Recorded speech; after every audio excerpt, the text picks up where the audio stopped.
So I'm going to pull up on a tapped out here. And all my decks are private because they're all jank and I don't want anybody stealing my ideas. Because on the off chance that I've got it right, I want to get all the credit for it. But Cold Brew MTG is going to put up a tapped out site where you can go to and see the 75. Just make sure you check out YouTube and we'll put all the info up there. Let's start plugging in some cards here. Because I think otherwise, like, Spell Queller, obviously, is going to be just a great addition to the shell that we're building. Galvanic Bombardment and Shock, I think, is going to be, like, the staple removal in any sort of control package, whether it's, Mardu control, which I think could be a really good thing in this format with Yini's expertise. But if you're running red and you're running removal, you're running that. So those are almost no-brainers. And then you've got some notes here about Stasis Snare, which we do have access to. I'd be interested in seeing if Fumigate and Consulate Crackdown fit in. Yeah. Which will probably come after this week and after the Pro Tour. Yeah, once we see what the metagame actually looks like. I'm not sold on Consulate Crackdown, but if Vehicles or the Rebirth of Metalwork Colossus or something like that becomes big, Consulate Crackdown is a huge sideboard piece that can just absolutely destroy some strategies. Well, since you mentioned Metalwork Colossus, I will say that Haunted Cloak is still a legal card, and if you don't legal and still good, and if you don't know about it, maybe that'll be a random deck tech that we post. Still the best 4-0 deck at the Island Games. I was just trying to have fun. People are still raving about the spice that is the Haunted Cloak, so. You guys will be privy to that pretty soon. All right, I'm just going through and deleting these jank cards. Thraben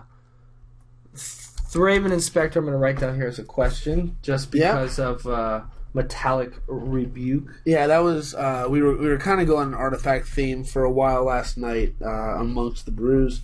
And Thraben Inspector, if you're running Metallic Rebuke or any other improvised cards, is really good because it counts as an artifact in the form of a clue, in addition to the 1/2. And if you play turn 1 Thraben Inspector, you just feel like you can't lose. What's the saying? We are going to make t-shirts. Turn 1 Thraben, I win. Yeah. Turn 1 Thraben, I win. It almost even rhymes. Almost. Is there some sort of symbol for turn 1? No. Because then it would be just like T1 colon. T1 colon. Looks like T1's a cost. Yeah. T1 Thraben. T1 dash. And then I colon win. Yeah. That's not bad. Yeah. We could do it. But yeah, turn 1 Thraben, I win. And we could have like those little tentacles that he's staring at, just like somewhere on the shirt creeping in. It's something like that. Good. All right, so why don't you? I'll do the typing. You just tell me. Why don't you just tell me your gut on what you feel? So what I've got in here, I'll delete the dispels too. But I've got 4 Felidar Guardian, 4 Saheeli Rai, and that's where we're gonna start. And then you just kind of fill in the pieces, and we'll see what we arrive at here. So I think that.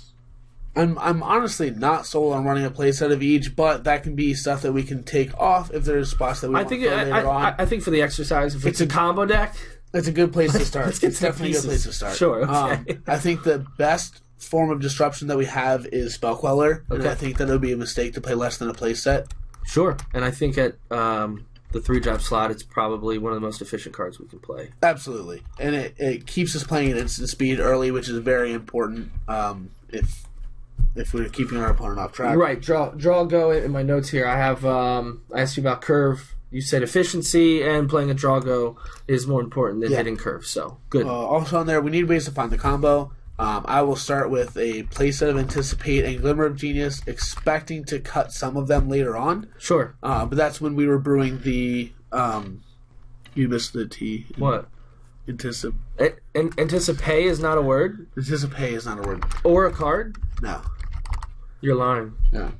No, sometimes I anticipate because I have to pay 2 mana to anticipate. So see what I did there? Yeah. All right, Glimmer. So yeah, Glimmer of Genius as well. Cool.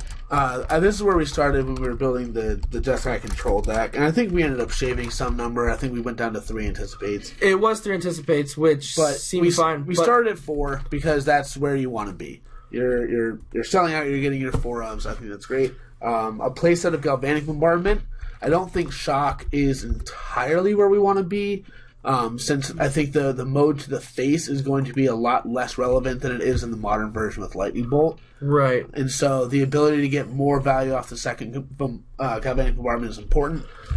Maybe we address like 2 shocks on the sideboard as galvanic bombardments 5 and 6, but I think right now a playset of galvanic. First off, and you're saying a playset of galvanic bombardment. Galvanic bombardment is a card where you want to run a playset or you don't run it at all. Yes. Correct? Absolutely. Okay. So if you're going to run it, you run a playset. In our Jeskai build, we're running 4 Harness Lightning or 3. I think we're at 3 Harness Lightning. 3 Harness Lightning. And that would be a playset, I'd say, if we're going to parallel this Splinter Twin modern deck that we're going off of. But we're also pulling from a Jeskai Brew we've already done in this standard. Yeah. And it's had at least moderate success. Yeah, it's had its bad matchups. Yeah. But I think more so than that, mana sequencing in that deck was just super tough. It's really tough running 3 colors in this standard. Right. So, but we get a lot of help, and I think Thraben's going to be a part of that with the Spire of Industry. Yeah, I'm not sold on that. I think because we're running Glimmer of Genius and possibly Harness Lightning, Ether Hub is probably just a better option. Sure. At worst, it's a Tendo Ice Bridge, which if it was just Tendo Ice Bridge, I don't want to put on the deck. But late game, you cast a Glimmer, now you get 2 more activations off. Right, Glimmer's kind of in our Jeskai deck. It's the reason we went to Harness Lightning, because we're just Torrential Gearhulk into Glimmer to get another 2 energy, cast Harness Lightning, 7 energies. It's taking care of anything. So the whole reason I brought up Harness Lightning was because shock may find a slot in the main board if we're taking that shell. If we don't run Radiant Flames as our Electrolyze. So, right. But after 4 Galvanic, what do you got? Torrential Gearhulk, I think I would start at 3. The modern version was running 3 Snapcaster Mages, and that was a lot more efficient than Gearhulk. I also think raising the curve up to 6 can be a little hard. If I think we're probably running close to 24 lands in the combo deck because you don't want to flood out too much. Right. And I think in the Jeskai deck we're running 26 lands. It's 26, yeah. So cutting 1 6-drop from the deck will lower the curve a little bit. That's where the curve actually matters. Is you're curving into Gearhulk. Right. Anything other than that, curve doesn't matter. But you want to hit turn 6, land 6. Right. So that might not always happen. So I think cutting one of those is probably fine. And ideally, we would just love to have an opening hand with 4 mana Saheeli and a Felidar Guardian and not have to worry about all this stuff. And because our draws get better and, so... and Saheeli, right, like, she scries 1 and deals 1 damage. So if she's not dealt with, or even if you just play her for 3, like, she's going to help fix your next draw. So that can kind of help mitigate the flood or screw wherever you're at, as long as you're able to play her. Right. All right, so 3 Torrential Gearhulks locked in. What you got next? Counter Magic. So we're at 4 Felidar Guardian, 4 Saheeli Rides 8, 4 Spell Queller 12, 4 Anticipates 16, 4 Glimmers is 20, 4 Galvanic Bombardments 24, 3 Torrential Gearhulks is 27. All right, so for the main deck, if we're playing 24 lands, getting 36, leaves us 9 spots, and we're going to say, what, 8? 8 of which? Or 9? Our removal? Our counter magic. Well, we'll see. I think that takes us back to our conversation then about how much main board, because right now we're building a main, right? Right now we're building a 60. This 60 will just to be a baseline for the rest of our conversation to get to a 75.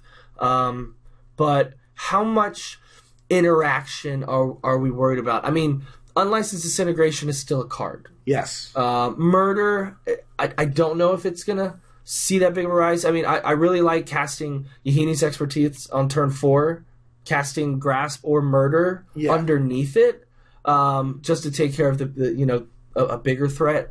So I don't know what number you're going to have. Fatal Push is going to be the main removal spell for all of the black decks. It's just going to be super efficient. Even if you're casting a Fatal Push off of his Expertise, chances are one of your things is going to die, which is going to trigger the Revolt so you can kill something with CMC 4 or greater. Right. Fatal Push is the one to worry about. Fatal Push, sure. Okay.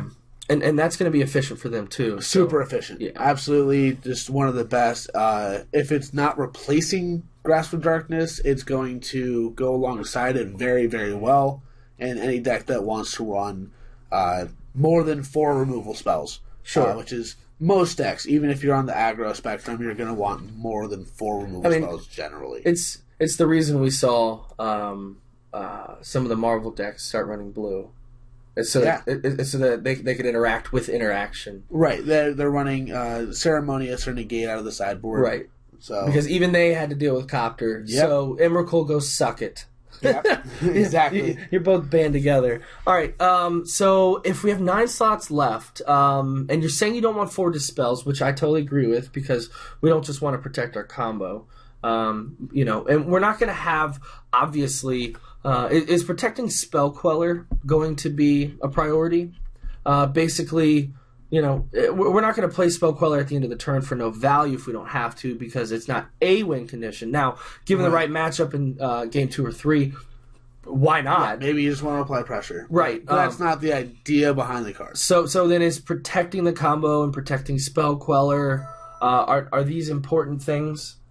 Basically, I'm asking, Dispel takes care of instants. Negate's going to take care of things that interact with our Spell Quellers. Are they using Sorcery Speed, or does Negate... Sorcery Speed or Stasis Snare.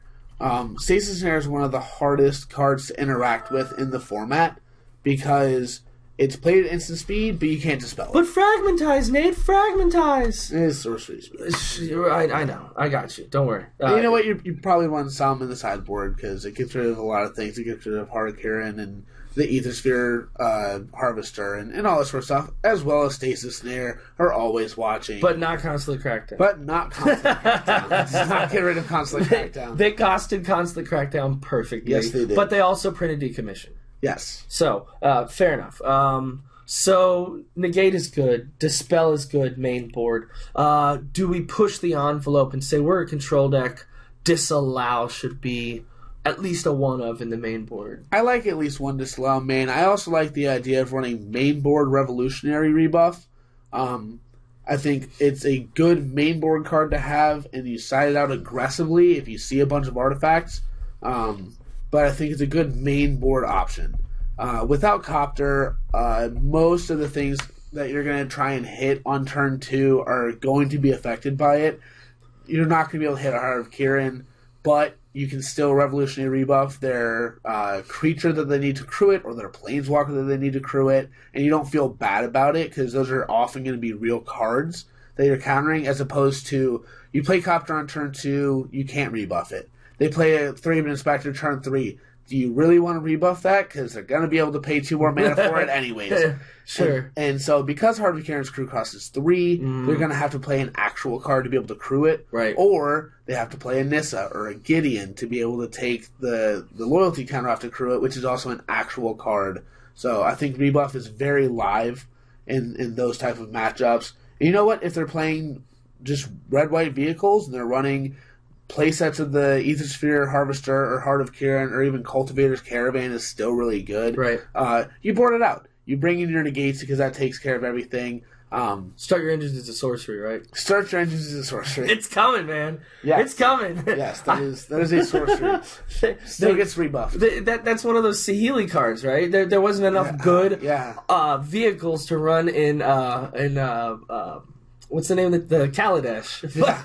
But now it's coming. So yeah. So basically, what I'm seeing here and what I'm writing down is a toolbox of counterspells. Right. For the 60, not the 75. Right. And then having access in the 75 to customize the counter suite up to a certain match. All of the correct ones. So I'll ask you this. You've already said Dispel you want 4 of in the 75. Yes. Let's talk 75 here. How many negates do you want in the 75? No less than 3. But maybe 3 is just the right number. So 3 in the 75. We'll call it 3. Sure. And let's take the matchup where you're talking about the Heart of Kirin. Right. They're playing Planeswalkers. Cooper in our group Yep. play testing. He built an Oath of the Johnny type deck. Kind Kaya, my blonde husky yellow lab, is visiting with us and bugging Nate. She's the quiet one. If the big black dog wakes up, Onyx, you'll hear. Yeah, there'll be some noise. But if that deck's running a multitude of planeswalkers, to the point where the controller forgets to activate them. or which he's activated, or tries to double activate, and I have to play his deck for him. Right. It's already happened. Do you not just want 4 negates in that matchup? Probably. Is that not a matchup that we're not going to hedge against? Probably not. I think that those type of matchups are, if they're running a mass amount of just planeswalkers are sorcery speed, and if you're able to establish your combo, they're not going to have a lot of ways to interact. Sure. And you can just kind of beat them to the punch before they're able to get value off of all their stuff and determine their win condition. You can just say, hey, I'm going to slam my combo with a counter spell. I don't need to get into a counter war. Right. I have one to protect it. Yeah. So I think that's not really one to hedge against. Even if we are, again, Revolutionary Rebuff, that's going to be a tap-out style deck. All right, then let's talk about Revolutionary Rebuff. How many in the 75?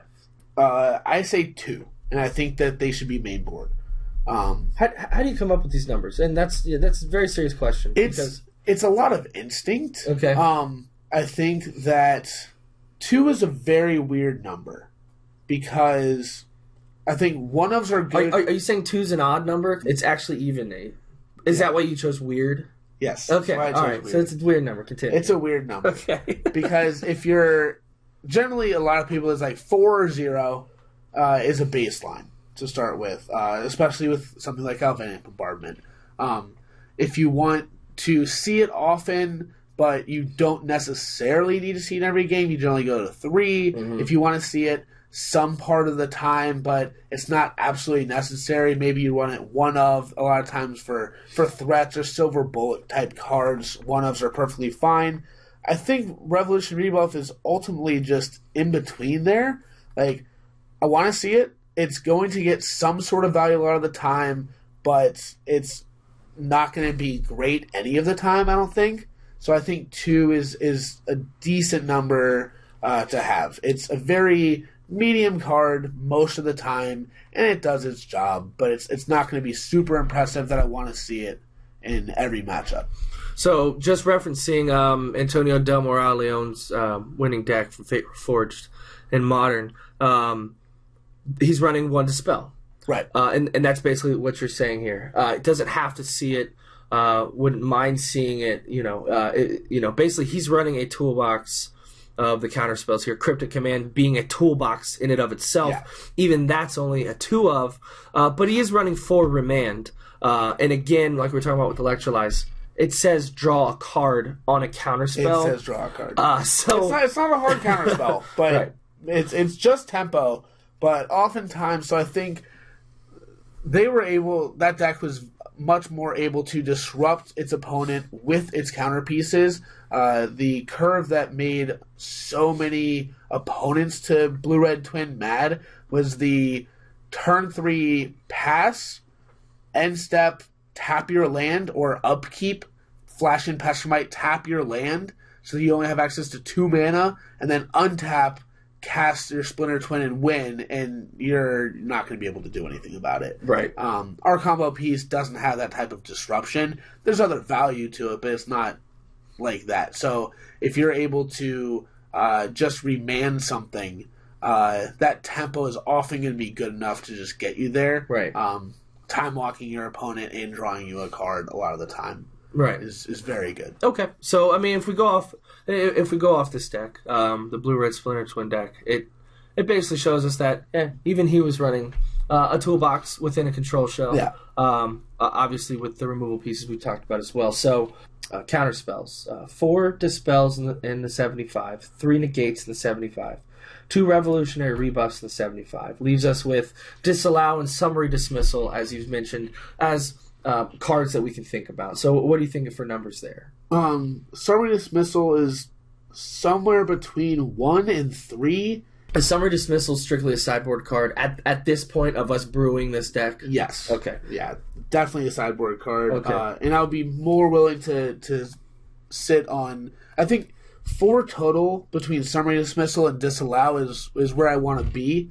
Whether that's 1 of one and 3 of the other, that flipped, or 2 of each is to be determined. Right now, I would hedge on 3 disallows and 1 summary dismissal.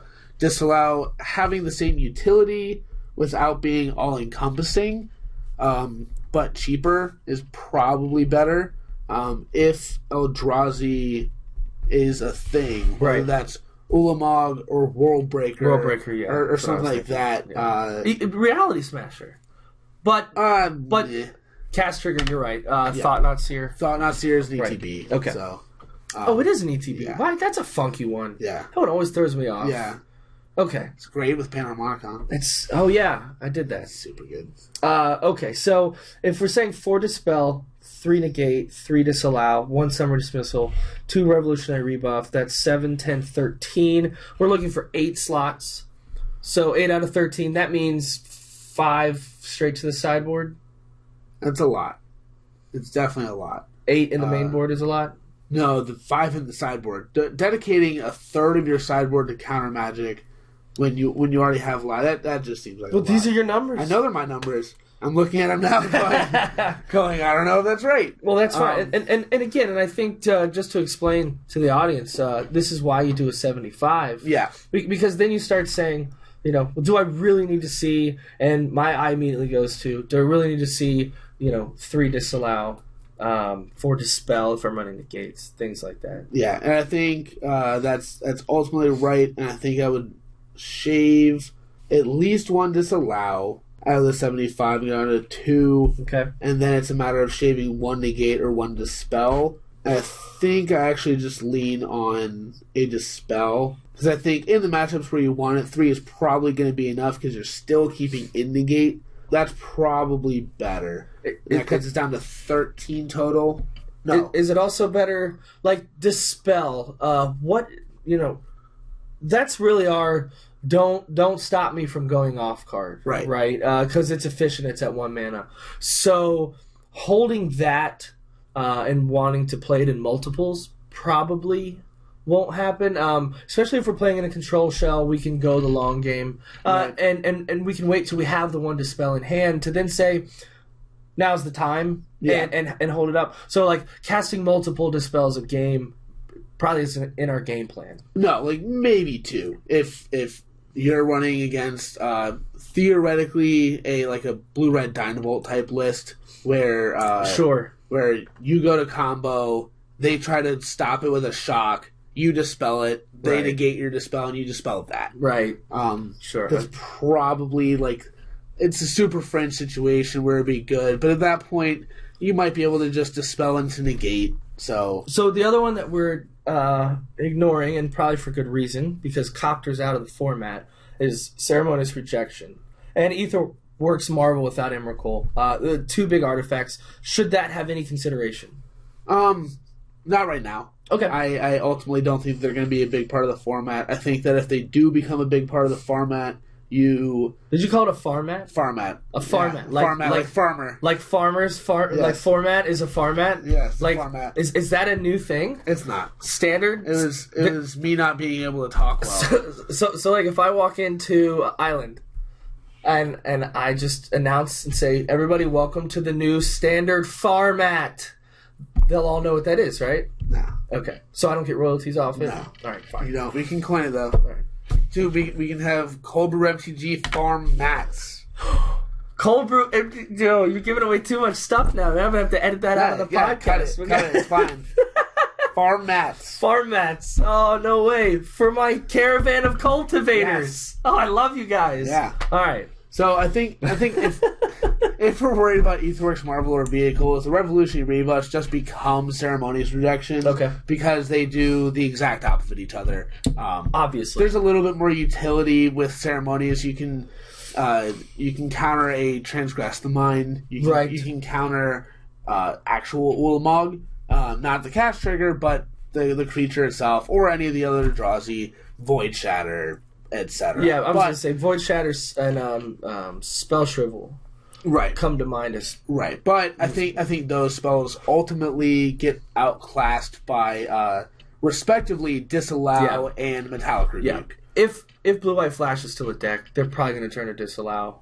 And they were playing Spell Shrivel, and I think they turned to Metallic Rebuke. Right. Because the Flash ultimately kind of morphed into Esper Aggro, where they're playing 3-man Inspectors, they get clues. They're playing Scrap Heap Scroungers. Do you really want to tap? I've been battling with that. Like, you're running Scrap Heap Scrounger. Do you really want to tap? There's your 3-power beater. So I played Esper Aggro this past Monday. Right. I never touched the deck before. I ended up going 3-1.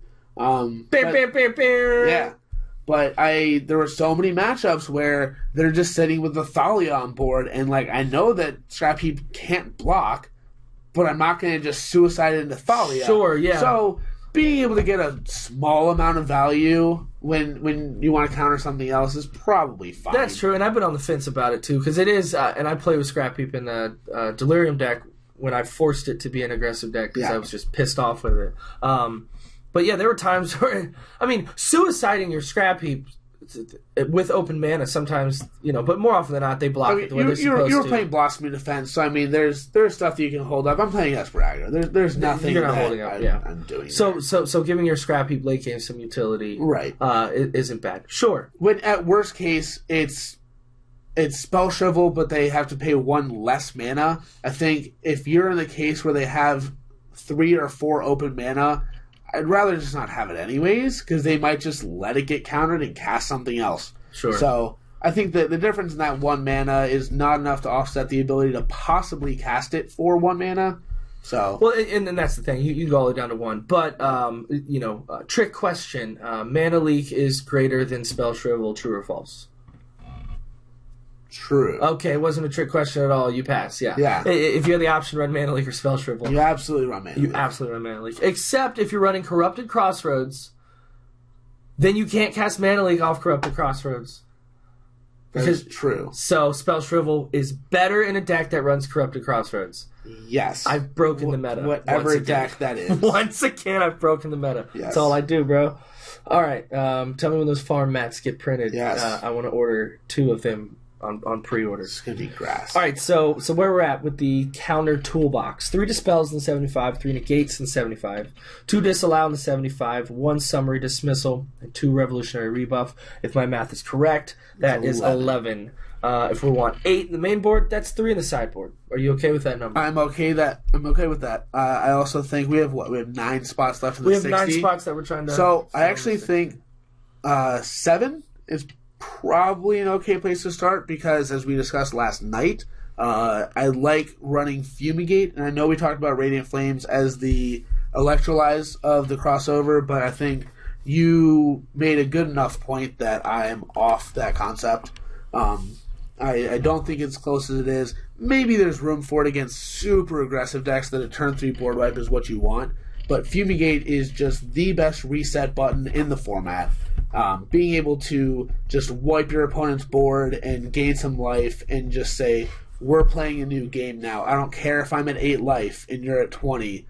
Your life total doesn't matter. We're playing a new game. All I have to do is not take 8 damage, and you can reset that and just kind of go from there. Let me ask you a question. Did you ever play Madden on Sega Genesis? Like the original one? No. Okay. I played Madden every year from 2001 to 2016. I owned a copy every year. I got it on release day for my birthday. Okay. So then what did you play on? PlayStation 2001? PlayStation 2. Okay, PlayStation 2.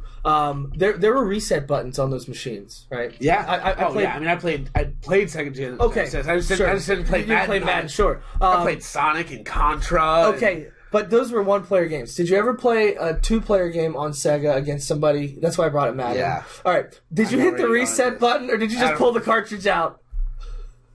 I turned the power off. Okay. But you never hit the reset button. No. Okay. So what I'm drawing here is Fumigate, reset button, or pulling the power out. The power out being a scoop. I don't know if they'd scoop it. Well, okay, sure. If you want to. What's the analogy to pulling the power out? Well, I don't know. That's what I'm asking you. Like Fumigate for me seems like just a reset button because of vehicles. Sure. Am I just overly scared of vehicles? I think you are. Am I? But what costs the same as Fumigate and is better against vehicles? Consulate Crackdown. Right. Gotcha. I'm preaching about it. I think that's something that if you're running your Fumigates and vehicles are a thing, you run Consulate Crackdown on the sideboard. If vehicles are a super thing, maybe you split. You run one of each in the main and one of each in the sideboard. If it becomes that much of a thing, I don't think it is. I'm going to coin a term here. I'm copter jaded. Fair. Okay. Absolutely fair. Copter jaded. I love my Smuggler's Copters. I enjoyed playing with them on Monday night. Last night. I never played a deck with Smuggler's Copter. And I also only 4-0'd once in this entire standard. Is there a parallel there? Why didn't you play Smuggler's Copter last night? You're playing Grixis Madness, discard, fair, and you're not going to get more copies of a card that's going to be banned in less than a week. Sure, but honestly, Copter always became to me this card that I'd open in a pack. I'd pull and draft. I'd have one, and the likelihood of me going, "Hey, you want to trade me 3 Copters?"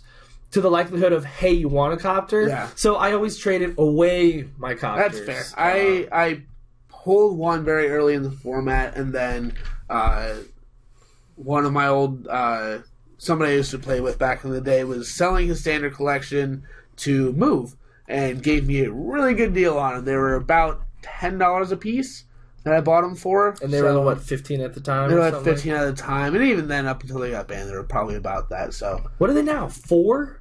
Oh, I don't know. I have no idea how much they dropped. Yeah, well, we can look it up later. Yeah. All right, so back to the 75 here, counter spells. And I feel like this is good conversation because basically we are prognosticating the meta right now. Yeah. I'm Copter jaded. Yeah. And you have a little more of a level head because you've played in more standards, you've seen broken cards, and you kind of know the flow of competitive Magic. So with these 11 that we've gone over in the 75, you're saying now 7 counterspells main? 7 main board with the 2 Fumigates gives us our starting 60 plus 24 lands. And I'll go over the mana base. Jesse's going to give me the cue, and he's going to look away for about a couple of minutes. Yeah, I can put together a mana base that looks good to me, and it's not good. So 2 Fumigates we're locking into the main board. Yes, and that's going to be our Electrolyze, but more so than that, we're installing a reset button with a turn the power out option in the sideboard, which I'm loving. Yes. That's Consulate Crackdown. It's Ultimate Crackdown. No more access to Ether. Oh my God. Power is out. The power is out. Oh, it's so good. Right. Leaving us 7 spots for our counter toolbox. Yeah. What are you thinking for the 60? So I immediately start with 2 revolutionary rebuffs. And give me why for the 60. So for the 60, again, they're not particularly effective in any one given matchup, but they're perfectly medium in all the matchups. Okay. So I think that's the epitome of a card that I want to see in most times, but sideboard aggressively if it doesn't do what I want it to. Sure. A lot of the aggressive decks, especially in the beginning of a new meta, they're going to be tap out. Whether they know it or not, they're going to be tap out. So, and they're generally going to be creature based. Sure, vehicles is fine, whatever, but they're going to be creature based. A vehicle without something to crew it, minus the Heart of Kiran, does not a vehicle make. Right. Revolutionary Rebuff can also hit Planeswalkers. Creatures and Planeswalkers that can crew it. Yeah. So, sure, play all the creatures you want. I'll still win. Then I'll bring in Consulate Crackdown. Stop your creatures. Stop your... pull the power out and laugh in your face. Yes. I love it already. Okay. So those are the first 2. Okay. And then there's 2 disallows. Uh-huh. I think there's 1 summary dismissal, which is sideboard immediately. Sure. 2 disallows, 3 negates, and 3 dispels, and we need 5. And that is 7. Cutting 2 or picking 5? How do you go about this? I would go for picking first while I still can, and I look at disallow. Being, again, a lot like Revolutionary Rebuff, it's perfectly fine in most instances. It's a cancel at worst, with some utility. And if there's stuff that I'm not really getting full value and I can swap it out for more efficient stuff, I will. But it's a fine main board card. Disallow, like you were saying earlier about when we were talking about what counters to run, Ormondal. Yes. Ormondal, if we play against it, will be in their main deck. Yeah, It'll be a part absolutely. of it. So hedging Ormondal... Planeswalkers. You can, like, they ult, They're and you say disallow. Sure. So I think that's a good place to be. How many did you say did you want in the 60? Two in the 75, 2 in the 60. Sure. There is 2 in the 75, and we'll start with him in the 60. That sounds fine. You have one more spot. No. 3 more spots. 3 more, yeah, sorry. We had 7 So left. between 3 negates and 3 dispels, Yep. I'd probably say at least 1 of each. Okay. And, oh, God. So I'll stop you here as a process. So we've put in Revolutionary Rebuff because we're a control shell. Right. A lot of our conversation we've been having probably for the last 20 minutes is not Saheeli, Felidar Guardian related. No. We're actually building a deck. So Rebuff fits into that control shell. Right. After that, Disallow fits into that control shell. Right. Do we now look at Dispel and Negate and go, which help the combo? So 1 Dispel, 1 Negate, I agree with you on. Yeah. For that last one, do we just have to say what helps the combo? I think for game 1, you help the combo. Okay. You have the possibility to just get free wins with the combo when they're not sure what deck you're running. Maybe you're just straight Jeskai control, or maybe they know that you're running that, but they don't have specific answers to deal with it. They have in their sideboard. So Dispel is going to deal with a lot of the main board interaction that people have. Okay. So I think that probably gets the hedge there. Sure. So 2 in the 60. 2 Dispels and 1 Negate. And 1 Negate in the 60. Cool.